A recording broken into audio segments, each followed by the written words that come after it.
To everything there is a season, and a time to every purpose under heaven. You know, those aren't just clever lyrics from a song, Turn, Turn, Turn by the Byrds. That's a good song. A lot of people will maybe recognize those words because of that, but it comes from the book of Ecclesiastes. It says, to everything there is a season and a time to every purpose under heaven, a time to be born, a time to die, a time to plant, and a time to pluck up that which is planted. A time to kill and a time to heal, a time to break down and a time to build up, a time to weep and a time to laugh, a time to mourn and a time to dance, a time to cast away stones, a time to gather stones together, a time to embrace and a time to refrain from embracing, a time to get and a time to lose, a time to keep and a time to cast away, a time to rend and a time to sow, a time to keep silence and a time to speak, a time to love and a time to hate, a time of war and a time of peace. It's Ecclesiastes chapter 3, verses 1 through 8, attributed to King Solomon a lot, the son of King David. But one thing that we've learned with this homesteading lifestyle, with this kind of moving out to the country, growing more of our own crops, learning to hunt and fish, to gather, to forage, is that there is a time to every season. It all changes, and the more you're able to eat in season and take advantage of the changing things, you know, when the white bass run, if you're able to catch white bass, or when the carp are spawning, if you're able to catch, carp, it makes life a lot easier. If when the red buds are blooming, you actually pick them, then you can eat them. If you wait till they're done blooming, you can't get the blossoms anymore. Guys, check these out. Those are actually there's more in the bucket, but some really beasts of red-eared sunfish on that stringer. I just got back from the lake here. I've caught more large sunfish like this in the past, 2 weeks probably, than I have my entire life. And it's time of year, and it's a lot easier to get those. And a lot easier to feed your family then, because you need a lot less. Been shooting the carp lately too. You kind of saw a little bit of that in the opening video. And when they spawn, it's a time like never before, especially if you're a bow hunter, that you can just really stock up on some. I picked up bow fishing for the first time last year, and within about a 2-week period, I had about 150 to 200 fish. I filleted up every one of them, put the carcasses for the chickens, they pecked them clean, and then we buried them in the garden, in the hugel mounds. But used it all, and there's a lot of meat that comes off of one of those. So like I was mentioning, if you're able to kind of stock up when things are good, this is one fillet. It's not even that big of a fillet. Each carp gives us 2. There is some bones in here. You can either remove them now or cook them then remove them. But what we're going to do is we're actually going to try canning this, much like we do with our venison right now. And then it kind of becomes more like tuna or salmon, where the bones kind of disintegrate to a degree. So we're going to can up some of this, hopefully fill some jars, and then become less dependent upon having things in the freezer. Because if you just got a jar on the shelf, that's a lot easier to keep, especially if the power goes out or something like that. So cute and tiny. Especially the little white and gray one. I thought it was all the way white when it was born, but it's gray and that's white. That's And it has like red speckles on its back. What a cute color. Wow. Child, what are you doing? Picking greenbrier. So this thorny stuff, ouch, that stuck in my finger, look at that, ow. That thorny stuff there is a pain, but if you pick it when it's young, which is actually what I was just coming out to do, was I was going to gather some of this up. And it's very tasty. You eat them raw? Oh yeah, there she goes. It comes in about this time of year, about when the morels do. About when the red buds do, but if you notice, the red buds are about gone. You can eat the young leaves. Which is really tasty. I think I might make a stir fry with the red bud leaves and some greenbrier tonight, with probably some wild garlic in there. And all of that is in season right now with some fish. Let me do it. Bugger, what'd you guys get? I didn't know. Turtles. Red ear sliders. Can you hold up their bellies so I can see? Oh yeah, those are pretty. Yeah. We'll have to let them go, make sure they can mate and reproduce and make baby red ear sliders, huh? Stick them down here in this hole, see what happens. Sometimes if they feel it floating down, they'll kind of take off. Let mine go. Oh, yeah, look at it. He's starting to wiggle. Oh, he's on the move. He's on the move.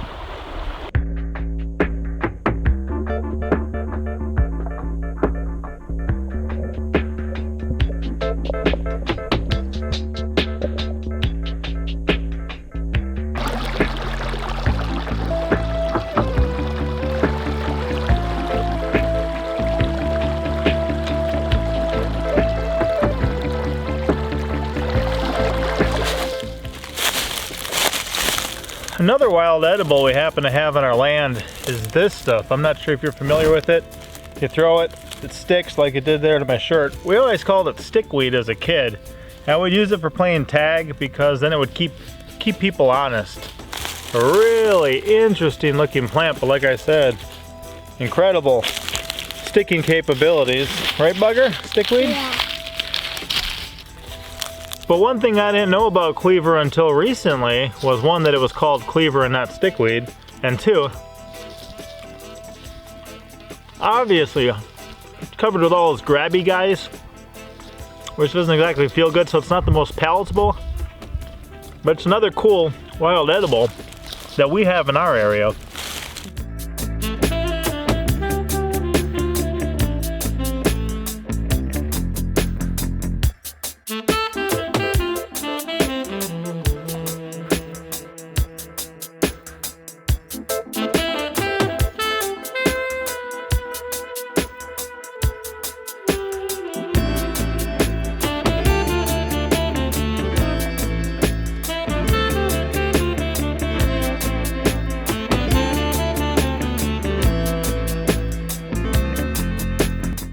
Greenbrier, it's actually really high in protein for a plant. We definitely enjoy it raw and cooked, and this is actually in one of the fenced-in areas that we keep our animals.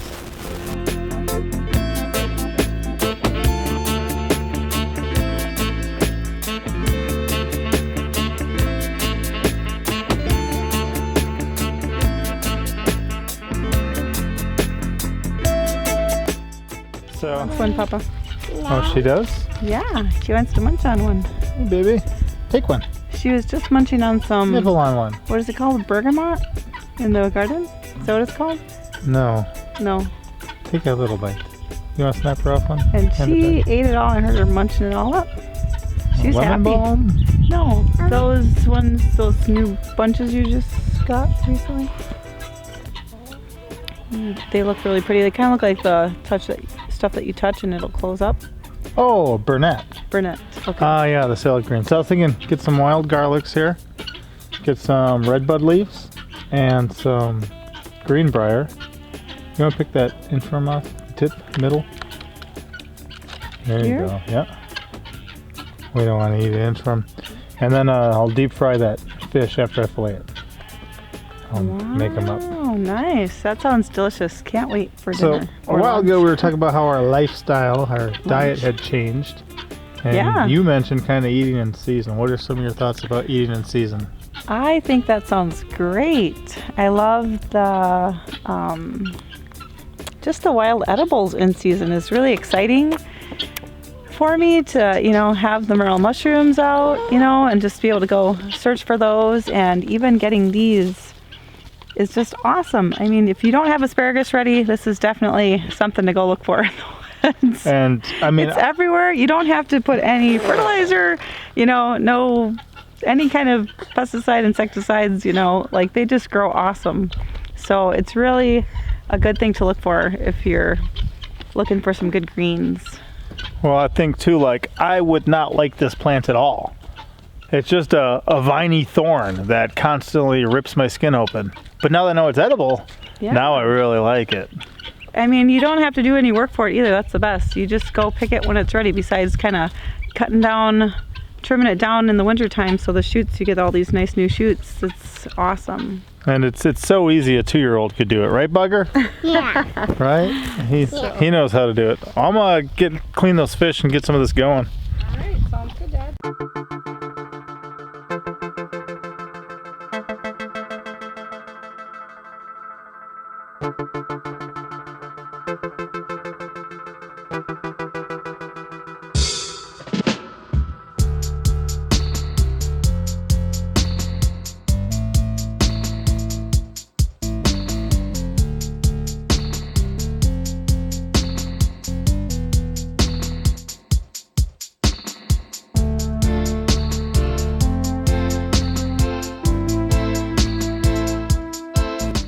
So Red Pepper decided to make some cold water with lemon balm in it to help us be refreshed.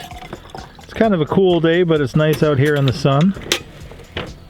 You guys excited for this? Yes. Who likes fresh fish? Me. Thank you for your hard work, children. You're welcome. In my opinion, it's kind of easy to tell too if your sunchoke is still dormant or if it's ready to grow. Can notice the difference there. One cool thing about eating in season too, as I was touching on, was the lack of the need to preserve the food. If you're able to go out to the wild or to your garden and harvest your fresh greens or vegetables or fruit, whatever it may be, and you're eating in season, you don't need to be taking it all and putting it in the freezer, putting it into the refrigerator, putting it into jars, canning it, dehydrating it, preserving it. That type of food preservation stuff not only takes a lot of energy, but it also, if the power goes out, your freezer doesn't serve very much of a purpose for you anymore. It's not very useful to you at that point. Just kind of part of what to think about. And one thing too, if you kind of think about hunters and gatherers, a lot of people these days would kind of struggle with hunting just because they don't have those skills. My children have even set up traps and caught, various wild animals before on their own, just using their own ingenuity and having a real kind of connection to understanding how these different animals behave, how they operate, what type of bait you could use, that type of stuff.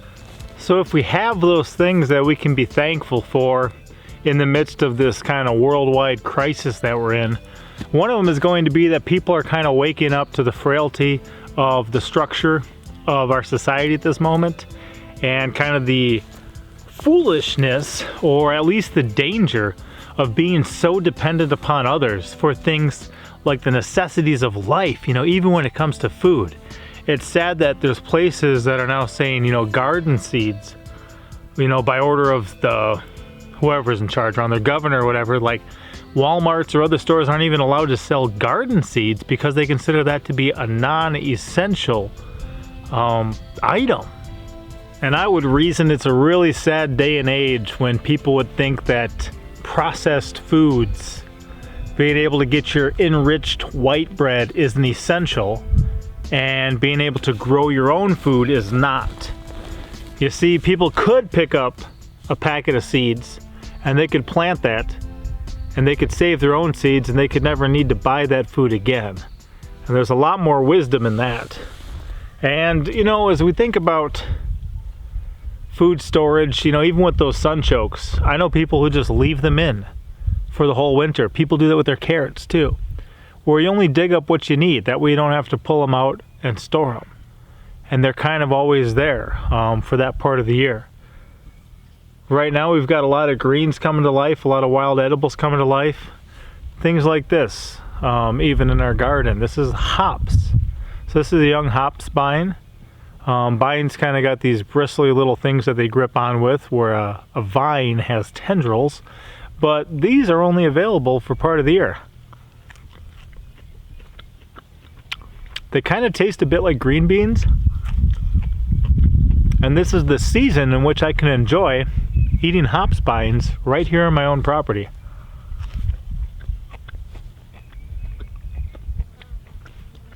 In fact, I probably have an almost inexhaustible supply, meaning that we're going to have a lot more of this here than we're really going to even be able to eat.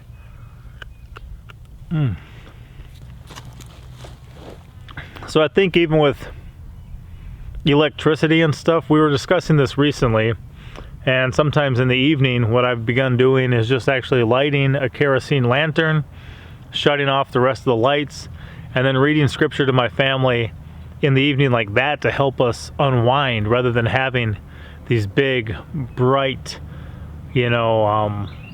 lights just shining on us. I think that when you live a more life connected to the world, you're more likely to wake up when it gets light out, go to sleep when it gets dark out, kind of go with the flow as far as the seasons and the days and how it all works together. I was just out here the other night under a full moon watering this garden, and some kids came out with the flashlights and said, hey, just shut those down, let your eyes adjust, enjoy this for what it is, because we don't need to be wasting the energy, wasting the batteries. We can just enjoy really what's out here on its own. So I think that we have at this point a great incentive to learn kind of the seasons and what's available from the wild. One of my big goals this year was to really learn the lake. We're not that entirely far from Lake Bull Shoals, and there's certain fish that at certain times you can really get a lot of. Other times it's much harder to come by. So if I'm able to kind of live my life and kind of master that skill of knowing when certain things are happening. For one, when the white bass run is usually when the morels are coming in. When the morels are coming in is the time when the greenbrier shoots are waking up too. The red buds will start blooming about that time. So I got all these different indicators that'll tell me kind of what's going on. And just to learn our natural environment, to learn, right now, the chickweed's on its way out here. Purple dead nettle and chickweed and henbit are ones that are going to be pretty common through the winter into the spring, but they're going to fizzle out. I can eat the scapes from the wild here, the wild garlic greens, for a lot of the winter and the spring, but by about the time it gets to July, especially mid-June heading into July, they're going to be pretty much gone. And if I time it right, I'm able to actually grab them and pull them up, and when I pull it up, the whole little garlic cluster of cloves comes up. But it's just learning how to eat in season, to work with the natural world. But then, like I said too, when you get a good harvest, to know how to preserve it. I want to harvest a ton of carp when they're spawning and have a whole bunch of canned ones. I know a guy who pretty much goes fishing once a year because he times it when certain fish are really running.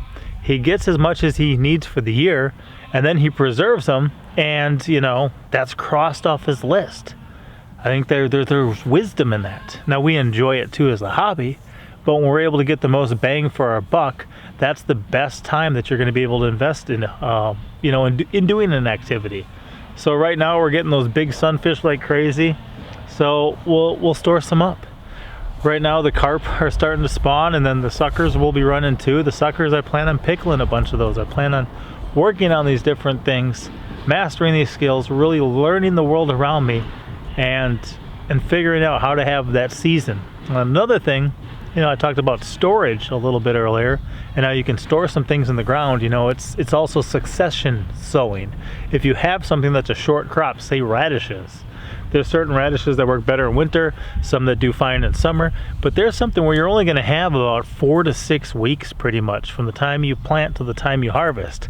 So you plant some, you wait 2 weeks and you plant some more, you wait 2 weeks, you harvest some, and then you plant some more, you wait 2 weeks, you harvest some, you plant some more, and that way you kind of have that constant cycle of being able to harvest. So that was kind of the point of this video. We're gonna have some other fun activities today, work on some stuff. Lunch was great, and I think when you have nutrient rich, full of vitamins and minerals and just wonderful local stuff, and when it's so fresh, that's the type of meals I like. I like it too because the whole family gets involved in harvesting the garden, collecting the wild edibles, Fishing, you know, some of us are going to get more involved in hunting in the future. Pinky Pepper's already started her hunter safety.